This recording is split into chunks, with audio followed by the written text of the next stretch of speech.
Press conference में स्वागत है। पहले मैं सबसे आपके समक्ष कुछ बिंदु रखना चाहूँगा, कुछ आंकड़े आपके समक्ष प्रस्तुत करना चाहूँगा। उसके बाद मेरे अलग अलग सहयोगीगण आपके समक्ष डिटेल में अपना बता देंगे कि उनके कार्य क्षेत्र का जो भी इश्यूज है, और उसके बाद फिर मैं चाहूँगा कि आप प्रश्न वगैरह इत्यादि हो तो आप उनसे भी पूछ सकते हैं। और सबसे पहले कल की स्थिति आपको हमारे हेल्थ बुलेटिन के माध्यम से ऑलरेडी अवगत आप सभी होंगे कि हमारे संक्रमित मरीज 4,785 आए। इसके सापेक्ष जो मरीज हमारे स्वस्थ हुए थे वो 7,019 है। सो हमारे ऑलमोस्ट 2,300 से ऊपर अधिक मरीज स्वस्थ हुए।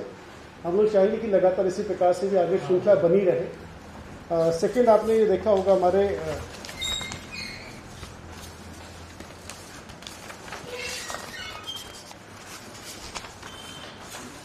सेकेंड आंकड़ा जो आपके समक्ष रखना चाहूँगा, कल हम लोगों ने हमारी ई संजीवनी के बारे में, मैं बार बार आप सबसे लगातार उसके बारे में कह रहा हूँ, कल हमने ई संजीवनी में करीब 1200 का आंकड़ा क्रॉस किया। ये बहुत महत्वपूर्ण आंकड़ा इसलिए है बिकॉज हम लोग लगातार ई संजीवनी को बहुत ज़्यादा पुश कर रहे हैं। आप सभी को पता है कि हमारा राज्य में कई ऐसे रिमोट एरियाज़ हैं, बहुत ऐसे पर्वतीय क्षेत्र हैं जहाँ पर हमारा मेडिकल फैसिलिटी को एक्सेस करने हेतु अगर लोगों को किसी भी कठिनाई का सामना करना पड़ रहा है तो उसके लिए ई संजीवनी एक बहुत बड़ा बून है, एक बहुत बड़ा उसके लिए काफ़ी अच्छा एक माध्यम है। सो इसी के तहत लगातार हम लोग ई संजीवनी को पुश कर रहे हैं और हमारा कल जो आंकड़ा 1200 के आसपास गया है। और मुझे बताते हुए अत्यंत हर्ष होता है कि पिछले कुछ समय में जो हमारे टोटल लोगों ने जिन्होंने ई संजीवनी के माध्यम से ओपीडी एक्सेस किया है वो ऑलमोस्ट 26,000 के आसपास है, जो कि काफ़ी बड़ा नंबर है। हम लोग आगे टारगेट कर रहे हैं कि लगातार इसको हम बढ़ाएंगे ताकि रिमोट में हमारे जो लोग हैं उनको हम टेली कंसल्टेशन के माध्यम से स्वास्थ्य सुविधा उपलब्ध करा सकें। पिछली प्रेस कॉन्फ्रेंस में आपके द्वारा कुछ आंकड़ों के संबंध में पूछा गया था, मैं उसको आपके समक्ष रखना चाहूँगा। हमारा पॉजिटिविटी दर जो एक समय पे 23% के आसपास था, अब वो घट कर गिर कर करीब 15% के आसपास आ गया है। हम लोग लगातार अपनी सैम्पलिंग बढ़ा रहे हैं। जैसे आपने देखा होगा कि हमारी सैम्पलिंग कल ऑलमोस्ट जो 35,000 के ऊपर थी। ऑल इंडिया एवरेज पे हमारी सैम्पलिंग आज की डेट पे जो भारत स्तर पे दर है उसकी दुगनी स्तर पे हम लोग लगातार अपनी सैम्पलिंग कर रहे हैं। कुछ और आंकड़े आपके समक्ष रखना चाहूँगा। जो ओवरऑल जेंडर वाइज प्रोफाइल है मेल एंड फीमेल का, जो हमारा नया कोविड केसेस जो 1 अप्रैल 2021 से जो संक्रमित हुए हैं, सो हमारा मेल्स है 62% और फीमेल्स है हमारा 38%। ये मोटा मोटा मैं आंकड़ा आपको बता रहा हूँ। इसी प्रकार से कल पिछली प्रेस कॉन्फ्रेंस में एज वाइज डिटेल पूछा गया था, तो यदि आप नोट करना चाहेंगे एज वाइज डिटेल भी हमारे आपके समक्ष रखना चाहूँगा।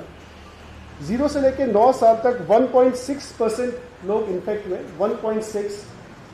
10 से लेकर 19 साल तक है 7.3%। 20 से लेकर 29 साल में 21.9%। 30 से 39 साल में 24.2%। 40 to 49 एज ब्रैकेट में 18.5%। 50 to 59 के एज ब्रैकेट में 13.3%। 60 to 69 के ब्रैकेट में 8.1%। 70 to 79 के ब्रैकेट में 3.8% एंड 80 to 90 के ब्रैकेट में 1.1%। तो सब्सटैंशियल जिस ब्रैकेट में हमारे लोग इन्फेक्ट हो रहे हैं वो प्राइमरीली 3 हमारे ब्रैकेट हैं। 20 से लेकर 29 साल जिसमें 21.9% लोग इन्फेक्ट हो रहे हैं। 30 से लेकर 39 ईयर्स जिसमें 24.2% लोग इन्फेक्ट हो रहे हैं एंड 40 से 49 जिसमें 18.5% लोग इन्फेक्ट हो रहे हैं। यदि आप इसको कंपेयर करेंगे फर्स्ट वेव और सेकंड वेव की, जैसे लोग बात कर रहे हैं, यदि मैं एज वाइज आपको first wave and second wave का बताऊंगा, सो 0 to 9 के केस में फर्स्ट वेव में हमारे 2.1% थे। इस वाली सेकंड वेव में 1.6% है। हम लोग ये आंकड़ा आज की हेल्थ बुलेटिन में भी आपको प्रोवाइड कर देंगे। इसी प्रकार से 10 से लेकर 19% में अगर आप देखेंगे तो 8.6% हमारी फर्स्ट वेव में था एंड 7.3% हमारी सेकेंड वेव में है। थर्ड वेव में मोरलेस इक्वल है, करीब आपका 22% के आसपास है दोनों ही फर्स्ट एंड सेकेंड वेव में। थर्ड जो हमारा एज ब्रैकेट है 20 से 29। चौथा एज ब्रैकेट 30 to 39 में 23.4% फर्स्ट वेव में था एंड 24.2% सेकेंड वेव में है।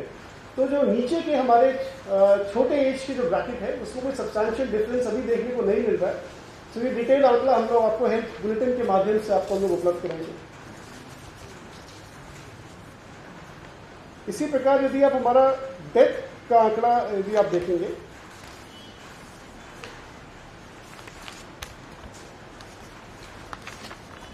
ये भी हम लोग आपको हेल्थ बुलेटिन के माध्यम से उपलब्ध करा देंगे, वो ज़्यादा उचित रहेगा। जो एक्टिव एज वाइज डेथ का बता दीजिए सर अगर है तो। वो आपको हम हेल्थ बुलेटिन में है हमारे पास आंकड़ा, उसको भी आपको हेल्थ बुलेटिन के माध्यम से हम लोग बता देंगे। तो आज ये हेल्थ बुलेटिन में से लास्ट टाइम आप लोगों ने काफ़ी इसका डिमांड किया था, इसीलिए हम लोगों ने आपको ये सारी चीज़ें दी है। यदि आप जानना चाहेंगे एज वाइज कोविड डेथ का, तो आप नोट कर लीजिए 1 अप्रैल 2021 यानी कि सेकेंड वेव की मैं बात कर रहा हूँ, 0 से लेकर 9 तक 0.21%, 0.21%, 10 से लेकर 19 तक 0.17%, 20 से लेकर 29 तक 2.62%, 30 से लेकर 39 9.04%, 40 to 49 17.35%, 50 to 59 23.21%, 60 to 69 24.18%, 70 to 79 16.42%, 80 to 89 6.55%। तो सब्सटैंशियली आप देखेंगे डेथ जो हमारी अभी भी अकर हो रही है वो 40 से लेके 80 वाला जो हमारा एज ब्रैकेट है, जिसमें ऑलमोस्ट मेरे ख्याल से 80% के आसपास डेथ इसी ब्रैकेट में हो रही है। ये आंकड़ा भी हम लोग आपको हेल्थ बुलेटिन के माध्यम से उपलब्ध करा देंगे। आज हमारे समक्ष मिस्टर रंजीत सिन्हा साहब है, जो पूरा ऑक्सीजन का मैनेजमेंट देख रहे हैं। ऑक्सीजन आप सभी की नॉलेज में है कि बहुत ही महत्वपूर्ण है, सो मैं उनसे अनुरोध करूंगा कि आपको ऑक्सीजन के समक्ष सब कुछ पूरा विस्तृत डिटेल में बताइए। नमस्कार, मैं रंजीत सिन्हा, सचिव परिवहन ऑक्सीजन सप्लाई का नोडल ऑफिसर मैं हूँ। पूरे प्रदेश में ऑक्सीजन सप्लाई के संबंध में जहाँ भी आवश्यकता है उसके अनुसार उसका वितरण का कार्य मेरे द्वारा देखा जा रहा है। जब से मैंने ऑक्सीजन का काम संभाला है उसमें 2-3 चीज़ हमने इसमें करने की कोशिश की है। पहले तो मैपिंग, हमारी जनरेशन कैपेसिटी कितनी है प्रदेश की, उसको हमने मैप किया, कहाँ कहाँ ऑक्सीजन प्रोड्यूस हो रहा है और उसको जनपद को किस तरह से डिस्ट्रीब्यूट करना है। जनपद कौन सी जनपद कहाँ से अपने ऑक्सीजन सिलेंडर या अपना जो भी रिक्वायरमेंट है वहाँ से उठाएंगे, उसको हमने मैप किया। तो हमने जब कैपेसिटी मैप करी तो लगभग 96 मेट्रिक टन जो मेजर 3 प्लांट हैं, लिंडे का, एयर लिक्विड हरिद्वार और IGL काशीपुर, ये 3 मेजर प्रोड्यूसिंग यूनिट है हमारी, वहाँ से 96 मेट्रिक टन का हमारा आवंटन है भारत सरकार से। उसके अलावा 6 छोटे यूनिट हैं, ASUs कहते हैं उसको, एयर सेपरेशन यूनिट। वहाँ से जो 6 हैं, 3 हरिद्वार में है और 3 उधम सिंह नगर में है। ये 6 में लगभग हमारा जो है 70 मेट्रिक टन, लगभग 70 मेट्रिक टन वहाँ से प्रोडक्शन है। छोटे जो 6 ASUs हैं, छोटे वाले प्लांट, उस 70 मेट्रिक टन से लगभग हमें 7700 डी टाइप बड़े जंबो टाइप सिलेंडर भरे जा सकते हैं। 7700, क्योंकि जो छोटे यूनिट हैं ये टैंकर में नहीं भरते हैं गैस, सिलेंडर में ही भरते हैं सीधा। तो 70 मेट्रिक टन से 7700 सिलेंडर यहाँ भरने की कैपेसिटी है डेली की। ये जो कैपेसिटी बता रहा हूँ डेली कैपेसिटी बता रहा है। अब ये जितने प्रोडक्शन यूनिट हैं छोटे बड़े मिला करके, इसको हमने जिलेवार मैप किया, किस जिले को कहाँ से उठाना है। ये मैपिंग का हमने आदेश जारी किया है।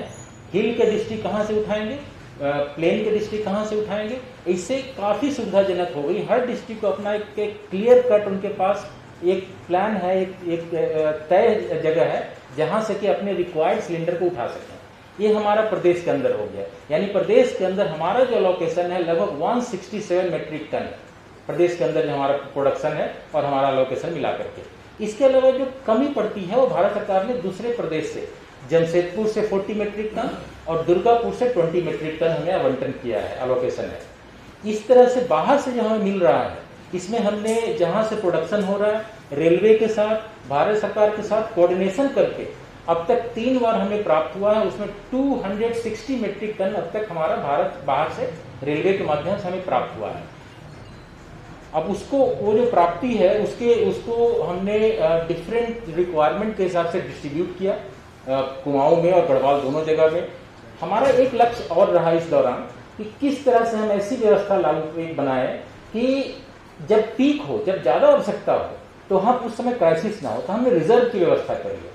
अब तक हमारा गढ़वाल मंडल में, देहरादून में हम रिजर्व कर रहे हैं। इसके अलावा मलेथा एक जगह है टिहरी गढ़वाल में, वहां मलेथा में 10 मेट्रिक टन का हमारा रिजर्व है। यहाँ पर देहरादून में लगभग 40 मेट्रिक टन, 40 से 50 मेट्रिक टन का हमारा रिजर्व हो गया है। अर्थात मोर देन 50 मेट्रिक टन हमारा गढ़वाल मंडल रिजर्व हो गया है। इसी प्रकार कुमाऊं में, जहां पर कि हमें क्या कहते हैं उधम सिंह नगर और हल्द्वानी, ये 2 जगह मिला के लगभग 40 मेट्रिक टन का कुमाऊं में हमारा रिजर्व हो गया है। डेली जो जरूरत हो तो मिल ही रहा है हमें, इसके अलावा रिजर्व, ताकि कभी भी ऐसी कोई क्राइसिस सिचुएशन हो तो हमें हमारे पास उस समय इमरजेंसी सिचुएशन ना हो, हमें ऑक्सीजन की आवश्यकता की पूर्ति हो सके। इस प्रकार से हमने, अब हम क्या कर रहे हैं, अब हमारा जो आगे प्लान है, अब तक हमारे पास जो इसके अलावा जो बड़े प्लांट और छोटे प्लांट में प्रोडक्शन हो रहा है उसके अलावा अब हम डिफरेंट हॉस्पिटल्स में जहां आवश्यकता है वहां पे हम पीएसए ऑक्सीजन जनरेशन प्लांट ही लगा रहे हैं, कैप्टिव, जो हॉस्पिटल के अंदर रहेगा, हॉस्पिटल के अंदर ही प्लांट लगा रहे हैं। इस प्रकार से अब तक हमारा भारत सरकार से जो अप्रूवल मिला है और उसके बाद जो हमने काम किया है उसमें 11 हॉस्पिटल के अंदर पीएसए ऑक्सीजन जनरेशन प्लांट लग चुके हैं 11 जगह पे। उसका टोटल कैपेसिटी है 5180 एलपीए यानी लीटर पर मिनट। 11 जगह उन सारे मिलाकर के टोटल कैपेसिटी जो हमने पीएसए प्लांट लगाया है उसका 1180 एलपीए लगा चुके हैं। जो अब तक अभी हमारा वर्क चल रहा है, ये तो फंक्शनल होगा इतने 11 जगह, जो हमारा वर्क चल रहा है वो 8 जगह पे चल रहा है, उसकी टोटल कैपेसिटी है 4500 एलपीए। इसके अलावा जो अप्रूव्ड हो चुके हैं 11 जगह जहां पर भी सैंक्शन होनी है। 11 जगह में हमारा लगभग 9000 एलपीए की कैपेसिटी अप्रूव हो चुकी है, जिसमें काम शुरू होना बाकी है। इसके अलावा जो हमारी प्रपोज्ड है वो 15 जगह और प्रपोज्ड है, उसकी टोटल कैपेसिटी 6100 यानी 6100 एलपीए की जो प्रपोज्ड है।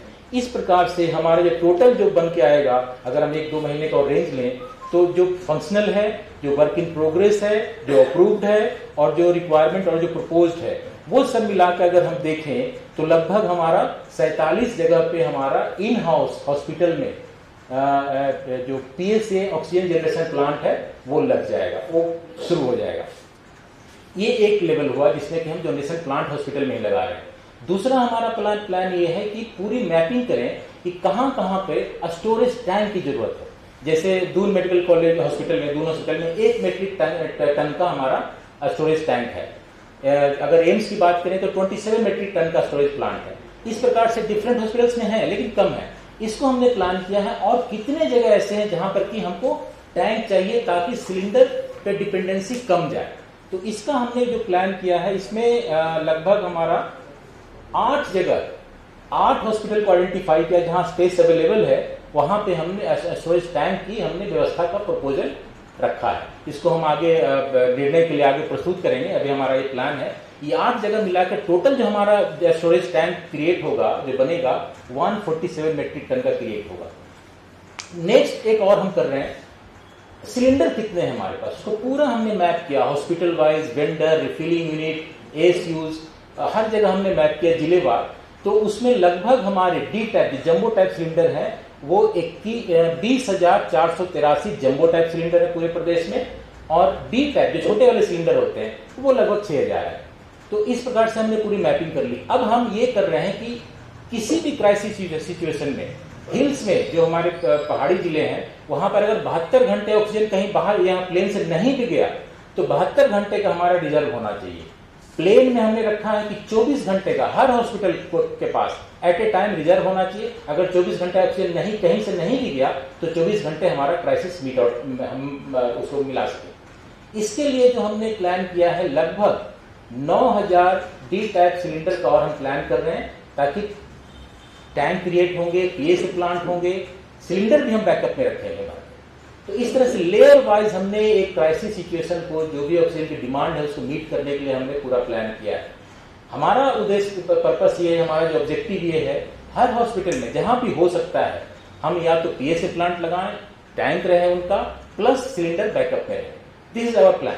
लेयर में रहेगा, ये अगर गड़बड़ हुआ तो ये हमारा चलेगा, ये गड़बड़ हुआ तो ये चलेगा।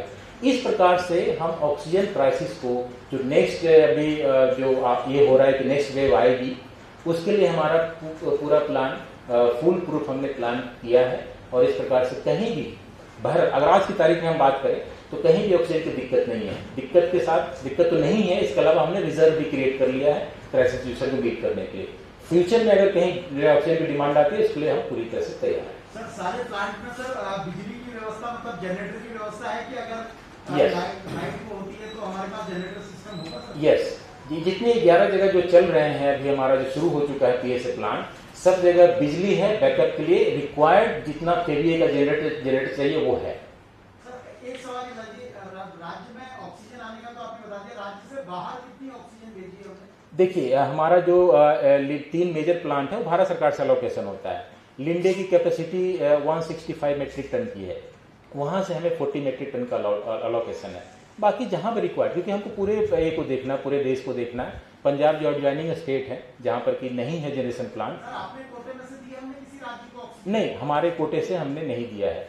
एक जो जैसे ASU प्लांट है जो भेल का BHEL का है, उनकी कुछ अपनी हॉस्पिटल्स थी, उसमें भी हमने ये किया है, जो अगर हमारी कैपेसिटी से स्पेयर बचती है, हमारी कैपेसिटी अगर हम मान लिया हमने यूज कर लिया, तो कुछ सिलेंडर अब बाहर भेजना है, हमारी हमने यूज कर लिया, हमारी जरूरत नहीं है, तब उनको हमने वो एक किया, अलाउ किया है कि होने पर, क्योंकि हम तो ऐसा नहीं कर सकते कि दूसरे स्टेट में कहीं जरूरत है, नोएडा में उनके कुछ हॉस्पिटल है तो उनको रोक दे।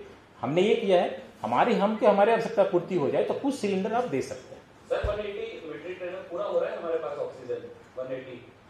180 हमें जैसे हमने बताया 167 तो हमारा ही है। इसके अलावा जो बाहर से आया है अब तक 260 मेट्रिक टन हमें आ गया है, मिल चुका है अब तक। आज शाम में या कल सुबह 80 मेट्रिक टन और आने वाली है। तो जैसे जैसे हमें आवश्यकता पड़ रही है वैसे वैसे हम मंगा रहे हैं, तो कहीं कोई दिक्कत नहीं। सर जिसमें सेंटर को एक पत्र लिखा जाता है कि हम वेस्ट बंगाल से क्यों ऑक्सीजन करें, हम यहीं से हमारी, उसकी क्या प्रोसेस है? देखिए, उसमें बात चल रही है अभी, हालांकि ईज आउट हो गया, अभी कोई दिक्कत नहीं है। लेकिन उसमें भी भारत सरकार का डिफरेंट जो लोकेशंस हैं कंट्री में उसको देख कर करती है, तो वहाँ पर कार्रवाई चल रही है। उसमें जैसे ही कुछ निर्णय होगा, क्योंकि हमने बात रखी है अपनी, निर्णय कुछ होगा, उनको सारे स्टेट को देखना है, सिर्फ उत्तराखंड नहीं, तो उसके हिसाब से वो उनके द्वारा किया जाए। जैसे ही कोई निर्णय होगा तो हम कम्युनिकेट करेंगे आपको।